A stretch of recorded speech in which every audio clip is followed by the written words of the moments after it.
What's up, everybody, and welcome back to Ducks and Download. In this awesome, amazing, and totally spectacular dual figure review, we will be looking at Darth Malak and Bastila Shan from Knights of the Old Republic 1 Gaming Greats line.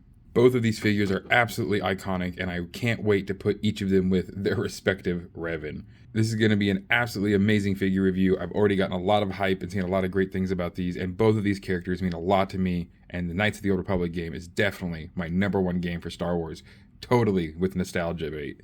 Alright, so first guys, let's look at the Bastila Shan box. Of course, this is one of the plastic-less version packages. We know this will be going away soon, so that'll be amazing, especially for you inbox collectors. Love this art here on the side. Front is a great pose. We of course have the dimensions here on this side. Information on the back. Thankfully, it is different between the two of them. Bastila Shan is a brash Jedi Knight during the Jedi Civil War of the Old Republic era. Bastila's affinity with the Force presents a serious threat to Darth Malak and his Sith fleet. That would of course be the battle meditation I'm sure they're talking about. So now that we've gotten a good look at this, let's go ahead and start cracking it open.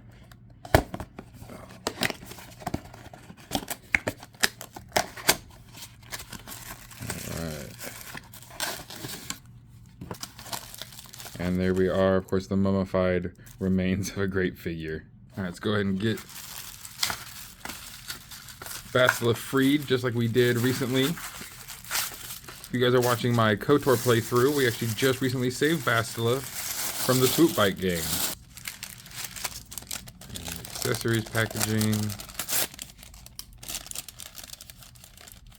Ooh, very safe and secure this time. I like that. Make sure there's no like super warping. That's actually really nice. Lightsaber blade #1, and here we have the hilt and the other blade. All right, let's do a little cleanup. Alrighty guys, let's take a good look at this figure real quick. Oh, we got a little cardboard back here to protect the hair. Isn't that nice?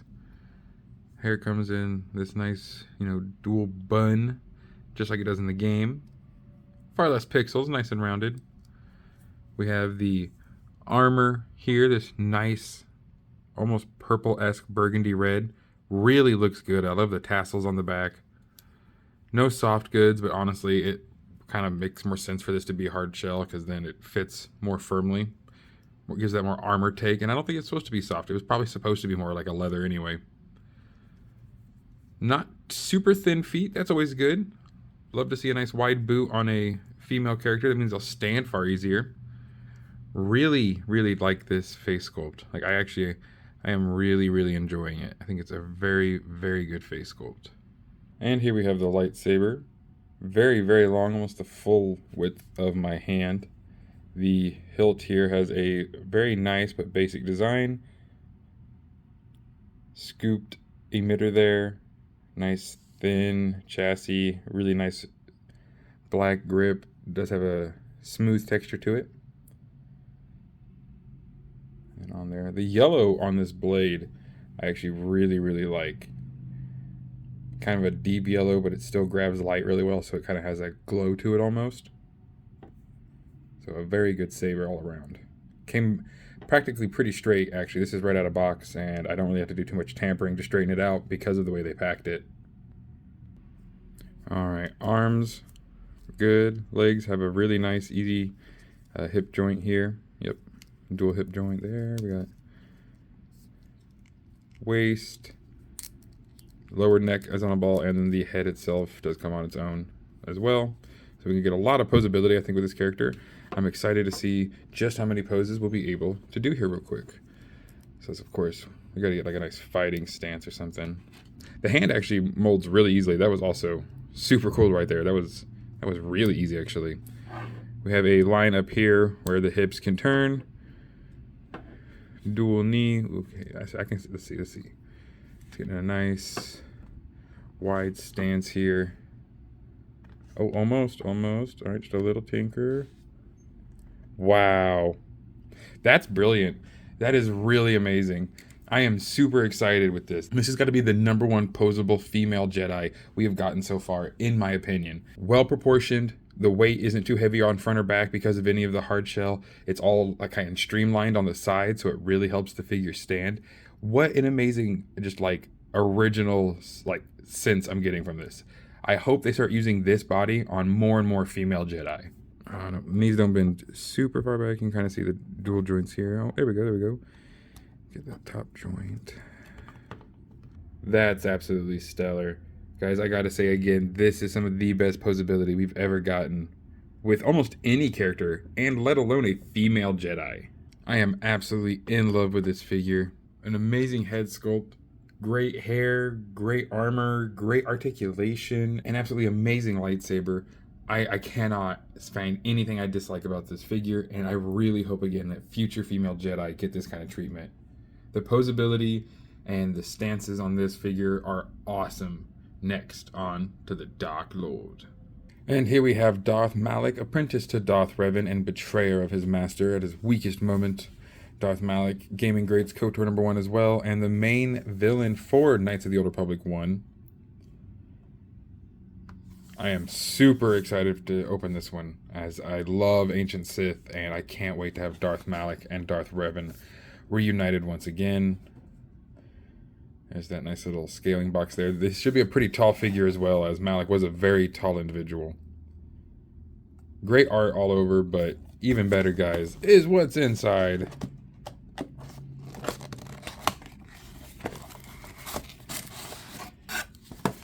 There he is, the mummified Malak. You can see his crimson red blade trying to bleed through the paper. It once freed from its tomb. So let us heed the command of a Sith Lord and free him from his eternal slumber. Bust out this lightsaber. I'm excited to see this one. Ooh. Oh, yeah, that looks really good. First impression on that one. Looks so good. With the cardboard to protect the plastic front skirt there. We have some extra stuff here to protect the neck and collar. Soft goods there. First impression, guys. Yes, I am in love with this figure. This is a mighty, mighty Black Series figure.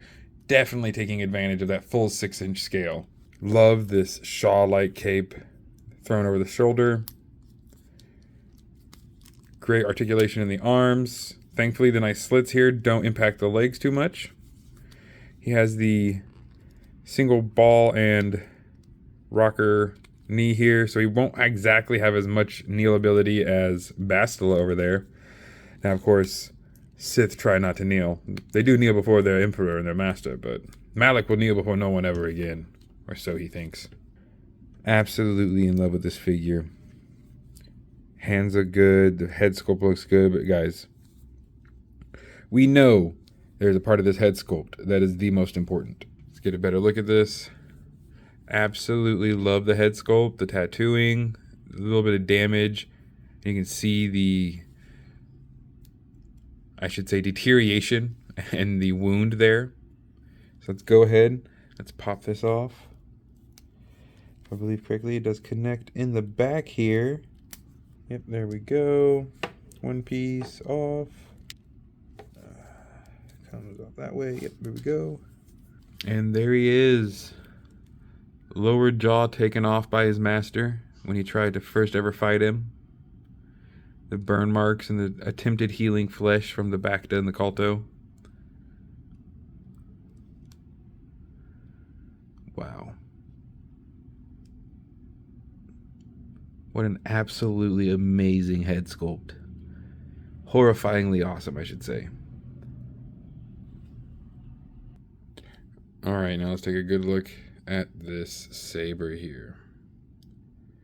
Black and silver hilt. Love this guard up here. Activators. There's the hook for the belt. Really, really like the styling on the pommel. A nice point it comes to. And then the hilt. Very, very Sith. Very, very awesome.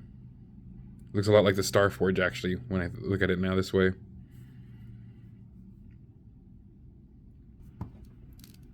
His head does actually suffer a little bit with the mask on from being able to, like, fully look down, as of course it'll collide with the collar.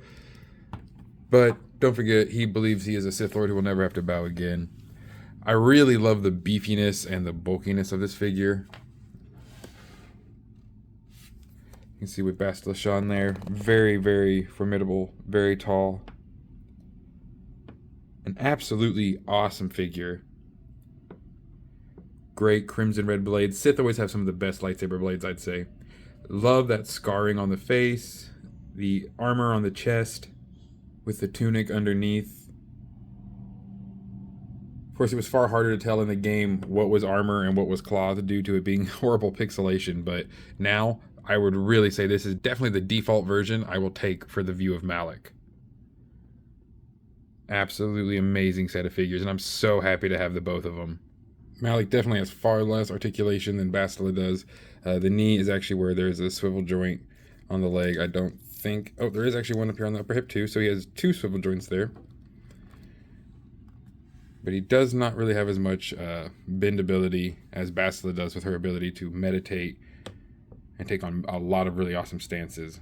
But still really love this figure. You know, these big, bulky 6-inch, especially Sith Lords, I really wouldn't expect them to have a lot of articulation. But again, I would love for this to be the future of female Jedi sculpts.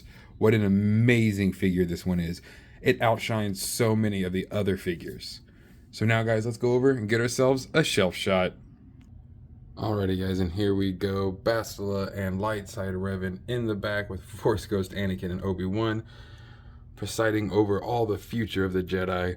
And now, of course, over to the dark side. Next to Nihilus and Darth Revan, his dark side version. Absolutely amazing figure. Definitely standing way taller than the rest of them. Right up there with Darth Vader. A really great figure, and I can't wait for more of these KOTOR figures to come out. Guys, thank you so much for joining. Have an amazing rest of your day. And as always, may the Force serve you well.